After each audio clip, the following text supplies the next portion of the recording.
তো সুতরাং এমন একটা পরিবেশ তারা সৃষ্টি করেছে যাতে মেধাবীরা কখনো এখানে না আসে। Once drain always drain. আমরা যাতে এই ব্রেন ড্রেন এবং অন্যান্য আমাদের যে এই লাইনে ক্ষতি হওয়ার ন্যাশনাল বিল্ডিংয়ের যে সমস্ত ফিল্টারেজ আছে এগুলো বন্ধ করতে পারি। এই শিক্ষার মেধা ব্রেন ড্রেন বলতে যেটা শর্ট টার্মে বলা যায়, সেটার বহুবিধ কারণ আছে। ব্রিটিশ ইন্ডিয়ার একটা হিস্ট্রি আছে যে ব্রিটিশকে ইন্ডিয়া সাবকন্টিনেন্ট রুল করার জন্য তাদের মতো কিছু প্রতিনিধি সৃষ্টি করতে হবে, এটা ছিল তাদের মাথায়। তারা রক্ত মাংসে কালারে ইন্ডিয়ান হবে, কিন্তু ধ্যান চেতনায় মেধায় শিক্ষায় কালচারে ব্রিটিশ হবে। তারা কারা? তারা হচ্ছে নবাব রাজা মহারাজাদের বংশধর, যারা তাদের মধ্যস্বত্বভোগী ছিল। তাদেরকে তারা সেভাবে ট্রেন করত। তারা বলা হতো যে by blood and flesh they are Indians, but they would be British by education, by thinking, by culture etcetera.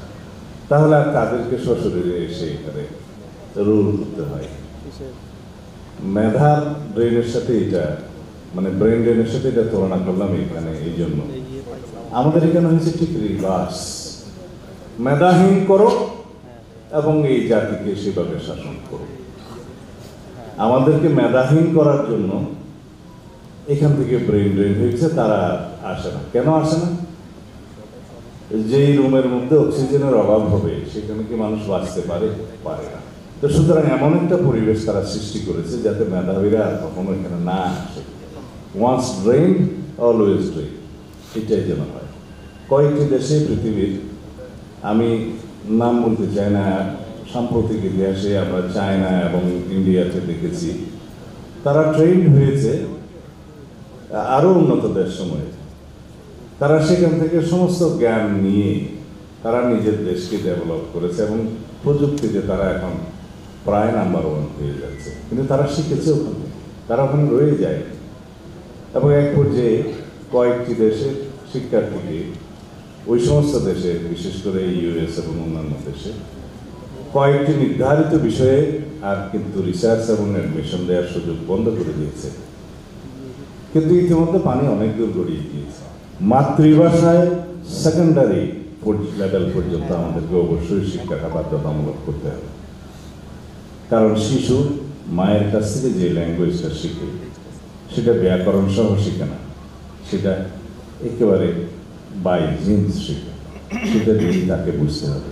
আমরা অবশ্যই বিদেশি একটি অথবা 2টি ভাষা আমরা শিখবো বাধ্যতামূলক। সেটার জন্য আলাদা টিচার নিয়ে আসা হবে, আলাদা শিক্ষা দেওয়া হবে, লিটারেচার শিখবো, ল্যাঙ্গুয়েজ হিসেবে শিখতে হবে।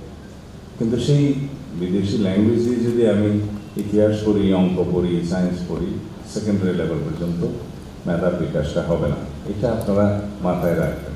আমরা রেসপন্সিবল ন্যাশন বিল্ডিংয়ের জন্য, শিক্ষকের রেসপন্সিবল ন্যাশন বিল্ডিংয়ের জন্য।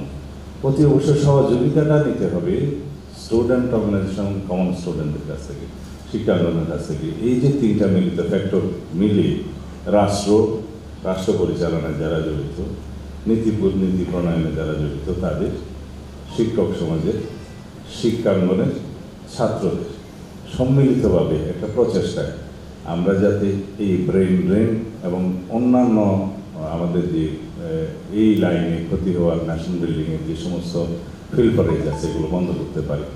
তাহলে পরে আমাদের মেধাবী সন্তানরা দেশে থাকার একটা পরিবেশ পাবে। দেশে যদি সে উন্নত শিক্ষা এবং উন্নত মানের রিসার্চ করার সুযোগ থাকে তাহলে সে বিদেশে যাবে।